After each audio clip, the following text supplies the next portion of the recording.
నమస్కారం. ది స్వధర్మ పాడ్కాస్ట్కి స్వాగతం.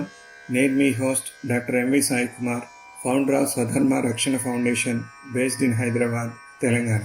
మిత్రులారా, మనం 12వ అధ్యాయంలో కర్మఫల త్యాగాన్ని అన్నిటికంటే శ్రేష్టమైన మార్గంగా తెలుసుకున్నాం. ఇదంతా విన్న తర్వాత మనకు ఒక ప్రశ్న ఉదయిస్తుంది. మరి ఆ నిస్వార్థ కర్మ చేసే వ్యక్తి నిజంగా ఎలా ఉంటాడు? అతని మనసు, అతని ప్రవర్తన ఎలా ఉండాలి? ఈరోజు కృష్ణుడు ఈ 3 శ్లోకాల ద్వారా 14, 15 మరియు 16వ శ్లోకాల ద్వారా తనకు అత్యంత ప్రియమైన భక్తుడి పూర్తి చిత్రాన్ని మన ముందు ఉంచుతున్నాడు. ఈ లక్షణాలు కేవలం ఆధ్యాత్మికతకే కాదు, సమర్థవంతమైన నాయకుడిగా, ఉద్యోగిగా మనల్ని తీర్చిదిద్దడానికి చాలా ముఖ్యం. రండి, ఆ ఆదర్శ స్వభావాన్ని తెలుసుకుందాం.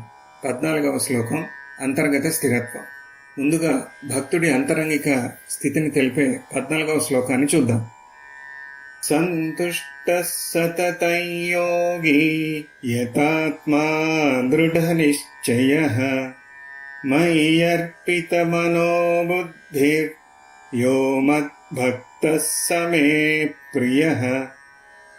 సంతుష్టః సతతం యోగి యతాత్మా దృఢనిశ్చయః మయ్యర్పితమనో బుద్ధిర్ యో మద్భక్తః సమే ప్రియః.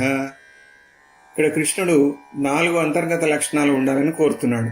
మొదటిది సంతుష్ట సతతం, ఎల్లప్పుడూ సంతృప్తితో ఉండటం.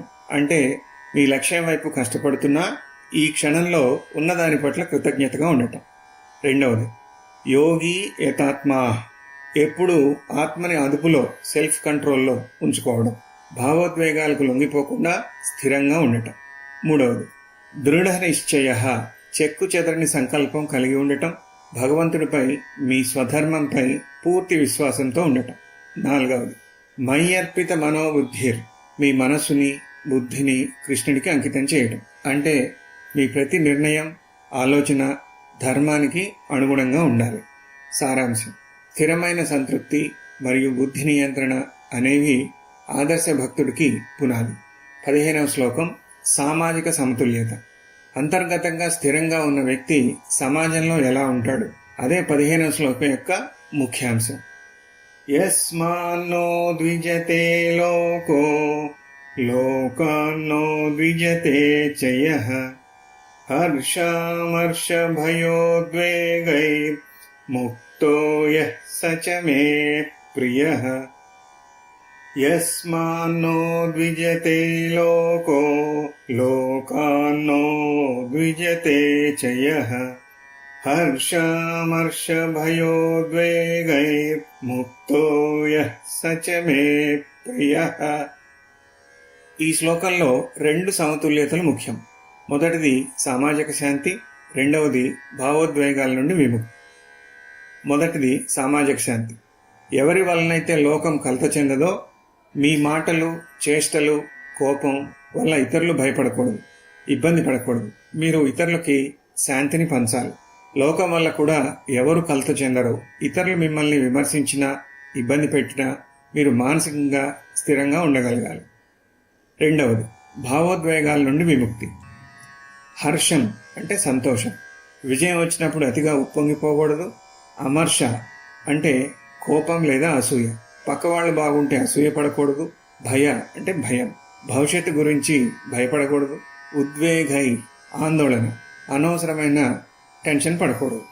ముఖ్య సందేశం: ఆదర్శ భక్తుడు కేవలం ధ్యానం మాత్రమే చేయడు, తన ప్రవర్తన ద్వారా సమాజానికి శాంతిని పంచుతాడు, ఎమోషన్స్కి లొంగకుండా జీవిస్తాడు. 16వ శ్లోకం దక్షత మరియు నిర్లిప్తత. ఈ 16వ శ్లోకం ఆదర్శ భక్తుడికి ఉండవలసిన దక్షత అంటే ఎఫిషియన్సీ మరియు నిర్లిప్తత, డిటాచ్మెంట్ గురించి చెప్తున్నారు. అనపేక్ష శుచిర్దక్ష ఉదాసీనో గతవ్యథః సర్వారంభ పరిత్యాగి యో మద్భక్తః సమే ప్రియః.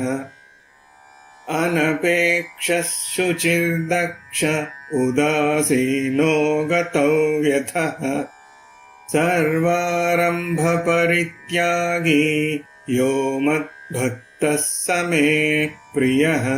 ఈ శ్లోకం మన కెరీర్కి చాలా దగ్గరగా ఉంటుంది. అనపేక్షస్, తనకు ఏవేవో కావాలని కోరుకోకపోవటం, భగవంతుడు ఇచ్చిన దానితో సంతృప్తిగా ఉండటం.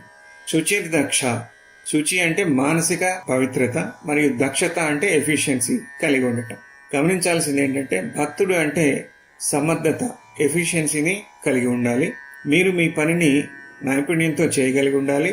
ఇది నిస్వార్థంగా ఉండేవారికి దేవుడు ఇచ్చినటువంటి శక్తి. ఉదాసీన గత వ్యధ, నిర్లిప్త, న్యూట్రాలిటీ కలిగి బాధ నుండి విముక్తి పొందటం, పాత కష్టాల గురించి భవిష్యత్తు గురించి ఆందోళన చెందకపోవటం.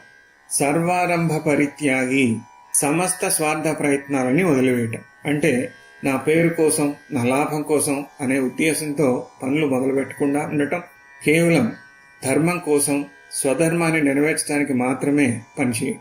ముఖ్య సందేశం: కృష్ణుడికి ప్రియమైన భక్తుడు చాలా శక్తివంతుడు, ప్రశాంతంగా మరియు నిస్వార్థంగా ఉంటాడు. మిత్రులారా, ఈ 3 శ్లోకాలు మనకి ఒక ఆదర్శ జీవన ప్రమాణాన్ని ఇచ్చాయి. 14వ శ్లోకంలో నిరంతర సంతృప్తి, 15వ శ్లోకంలో సామాజిక ప్రశాంతత, 16వ శ్లోకంలో నిస్వార్థ సమర్థత. ఇవే కృష్ణుడి దృష్టిలో నిజమైన భక్తి లక్షణాలు. ఈ లక్షణాల్లో ఒక్కటొకటిగా సాధన చేయడం ద్వారా మనం ప్రశాంతత, విజయం రెండింటినీ అందుకోవచ్చు. కనుక రండి, ఈ భక్తి మార్గాన్ని మన జీవితంలో ఆచరించి కృష్ణుడి అనంతమైన ప్రేమను అనుభవిద్దాం. ఈ ప్రశాంతమైన మార్గంలో నడవడానికి ప్రయత్నం చేద్దాం. వినండి, హృదయపూర్వకంగా ఆలోచించండి, ఆ జ్ఞానాన్ని మీ జీవితంలో అనుభవించండి. తద్వారా మీరు మీ స్వధర్మాన్ని చేరుకునే మార్గంలో భగవాన్ కృష్ణుని జ్ఞానకాంతి మీ హృదయాన్ని, మీ గమ్యాన్ని ప్రకాశింపజేయుగాక. ఓం శాంతి శాంతి శాంతి.